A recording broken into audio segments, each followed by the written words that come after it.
Hey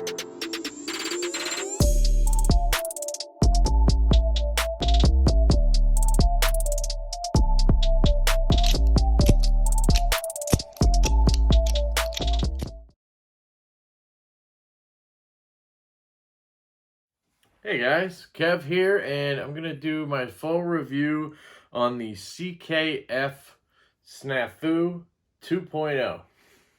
Very, very cool knife here, guys. This is another loaner. This is the last one I have to review before I send these on to Kyle, DTOM Knives and Gear, my brother. These were sent in by Doug, and on Instagram, his handle is sharp_marbles. That's sharp, SHARP _marbles, MARBLES. And Doug is a great dude. He's a subscriber, a friend on Instagram. We chat daily. We talk knives. We talk about random shit. He's just a cool dude, and he happens to have a sweet, sweet collection. And he's a very generous dude, and he prefers to share the wealth and let other people check out his knives. I'm pretty sure he gets a little bit of satisfaction out of knowing that he's sending people, you know, thousands of dollars worth of stuff because he's a rich a-hole. I'm just kidding. Doug is the man, and I usually ask him if I can check something out. And he always says yes, but I always ask him. He doesn't. I'm just being a jackhole. But anyway, this is the Snafu 2.0. This is a Peter Rossetti design. And you guys have seen the Satori 2.0 on the channel. I have the regular size Satori coming, which I think is more this size. This is the Snafu 2.0. I don't even want to know what the size of the 1.0 is, because this is already really big and long, you know. But basically, Peter Rossetti is known for his integral designs. You may know him from the Spyderco Nirvana, I think it's called, and the Payson. I believe those two are Peter Rossetti designs. Also, titanium integrals, that's his thing. And then he likes this sort of Tanto blade shape. Really cool designer. CKF has become one of my favorite manufacturers. Now, their knives come out of Russia, and one thing I want to point out right off the bat is they seem to have a slight issue with the integrals. These look absolutely gorgeous. The Satoris, the Snafus, they all look fantastic. But I think they're having issues dialing in detents. I don't know if it's lock bar pressure or what it is, but the detents on these are just absolutely putrid. And yeah, I can flick it, but they're absolutely just putrid detents. That's the best way I can put it. Because if you look at some of their other work, like the 520 here, this has a solid detent. Now, this is a front flipper, so it's a little different. But it's much harder for me to pull this out. And you can see it suck it in here. It's hard because it's just so drop shutty. But right about here, it starts to catch. And then it sucks it in. Maybe if I hold it like this. See that? But on this knife, you know, it takes almost no pressure to kind of pull this out. If I do it here, yeah, I mean, I don't know. Maybe it's the blade shapes or how heavy they are. But, I mean, this 523 seems pretty heavy to me. You know, I don't know. It could be the deployment style. Maybe because it's a front flipper, you don't notice the detent issue there. I don't know. Or it's just kind of the, you know, it's just how it is. Physics and all that crap. I don't know. I'm an idiot. I'm not a knife engineer, but the detents just really suck to me. That's my best way of putting it. I don't like them. So when you have a knife that costs $650 new, this is probably even more, but that's how much the Satori 2.0 was, and then you get a detent like that, it's just, I don't know. It's not for me, but anyway, moving on.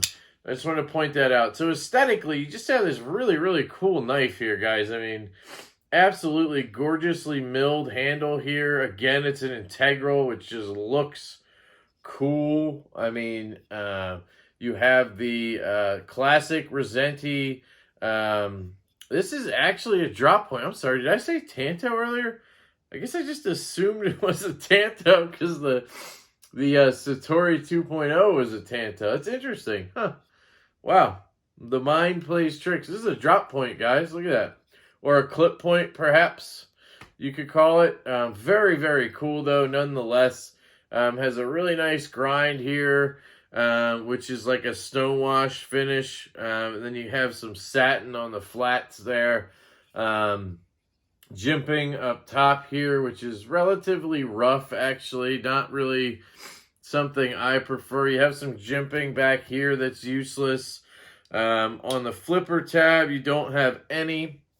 And he kind of does these minimal flipper tabs, which, I don't know. I just don't think that goes so well with the way the detent is dialed. But you can see there, when I want to flip this out, it flips out. And I can Spidey flick it left-handed. I can Spidey flick this knife much better than I could Spidey flick the Satori 2.0.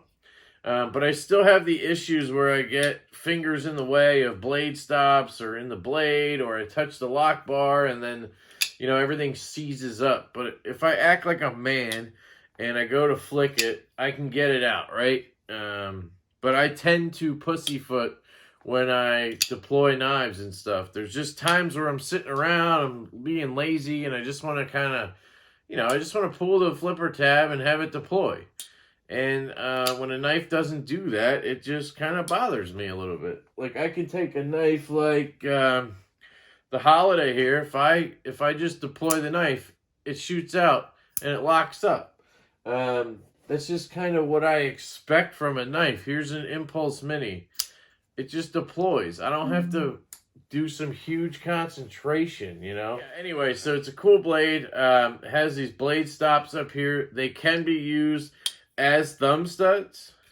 So if you want to use that as a thumb stud, can I middle finger flick with it? Yeah, but it's really awkward. Right-handed, it might be a lot easier. Yeah, but I don't know why you wouldn't just use the fuller if you were going to Spidey flick, right? Again, I'm left-handed, so there we go. So there's that. You could just throw it out.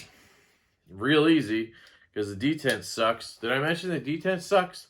I took this knife apart, actually, and tried to fix it because Doug said, why don't you go ahead and try to clean it or get in there and see if you can fix it, which I thought was a great idea, and it got me a disassembly video, and it was fun. You know, I like doing that kind of stuff, and we found this screw right here holding in the insert, which also has the detent ball on it. So that piece of metal there, that piece that goes in, actually holds in the steel insert and the detent ball. So I don't know how I'm going to get you this angle, but hopefully you can see it.